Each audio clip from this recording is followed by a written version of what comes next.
Well, thank you very much, Mr. Chairman. Thank you all for your service. Secretary Mattis, I wanted to ask you, because I was deeply disturbed by a March 2018 Associated Press investigation that revealed a massive failure of DoD officials to protect children who are sexually assaulted on our military bases. The AP documented nearly 600 sexual assault cases that have occurred on bases since 2007, including actually more than 30 reports in my home state of Washington. And just recently, the Army released information on 86 additional cases. Even more shocking, it appears that these children and their families have no recourse. So almost 2 months ago, I wrote to you about this issue, asking for some straightforward questions about the scope of the problem and the department's response. The DoD education activity had an initial conversation with my staff, but I am still waiting for answers to those questions and many that I have. So I'm concerned that the department is not taking this seriously, and wanted to ask you if you can tell me today with certainty how many juveniles have experienced sexual violence or harassment on a military base in the last 10 years. Senator, first of all, you'll have an answer within the week. I was unaware of that, but thank you for bringing it up. You know, Senator, I accept that we're going to have casualties on battlefields. It's part of the military's role. We're not a life insurance corporation. Our young troops sign up and they sign a blank check to carry out their mission on a battlefield. I do not accept a single casualty in the Department of Defense out of sexual assault. That is intolerable. That, to me, is something that must be rooted out. It's important we stand up and say what we stand for. On this one, it's even more important we say what we will not tolerate. So I don't know how different this is from the civilian society, so I don't know if it's a unique problem to us, but obviously we've got to look at it and see if it's because of what we're bringing into our ranks and how do we stop it, is the bottom line. More importantly, do we have the federal authority? Well, that's what I wanted to ask you. Who has legal jurisdiction over military children on the military installations, both here and abroad?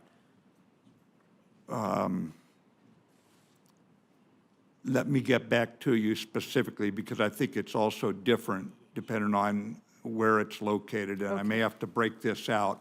But we will get back to you with a full answer. Is all of it in your letter, what you need to know?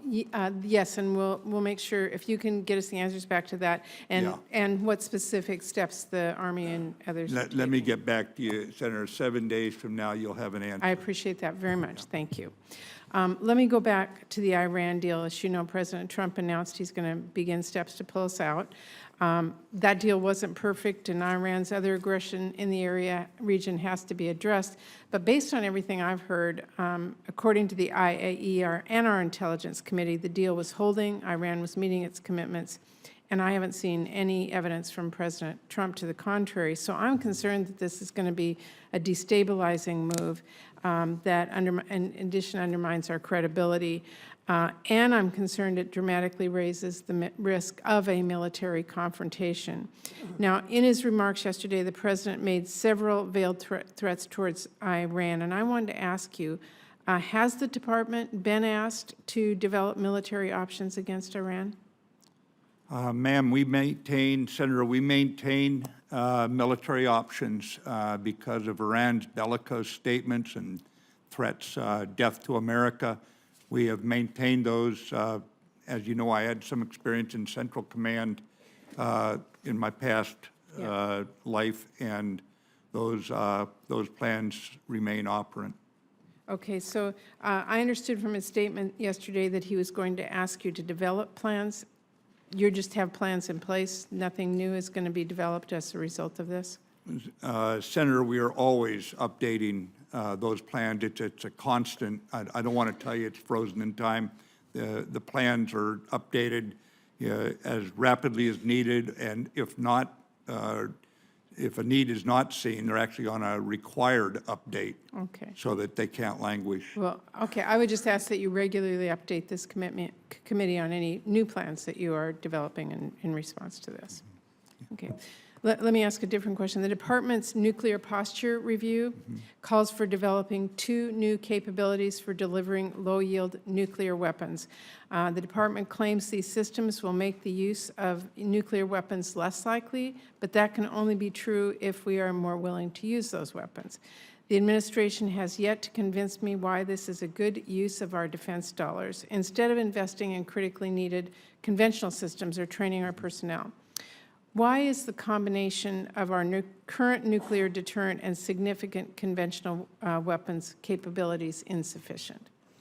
Yeah, Senator, what we have found as we listened to the president of Russia is an increased willingness out of Moscow to discuss the use of nuclear weapons, specifically escalate to de-escalate, which means they're in a conventional fight, it's not going well, so they escalate. The de-escalation is based on their success.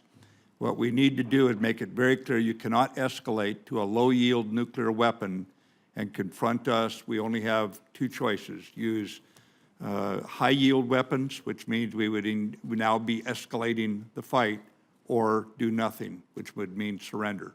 Basically, from our perspective, we would characterize it as suicide or surrender. So by having the low yield, we are attempting to checkmate their thinking that they could employ, deter them from employing even a low yield nuclear weapon. It is the adaptation of the nuclear deterrent to the dynamic threat, the changing threat, so it's not frozen in a Cold War mentality where we were willing to go high yield immediately against a high yield attack. Once they start talking about low yield as a way to escalate a conventional fight, we need to adapt our deterrent. Okay, and I'm out of time, but I did want to bring to your attention the issue of spouse employment for our military. I've talked to a number of spouses recently who can't get a job around their base where they live. I've actually heard from military spouses in our home state who face this challenge and actually told me that they hide their military affiliation. These are the spouses because employers don't call them back if they know that they're going to leave again or don't have long-term commitments. So this is a huge question, and I'd love to, I wanted to bring it to your attention, but love to talk to you more about it at some other time about how we can make sure that we remove the obstacles, because this is a challenge for recruitment, it's a challenge for retention, it's a challenge for these families economically, and I really believe we need to take some steps to address it.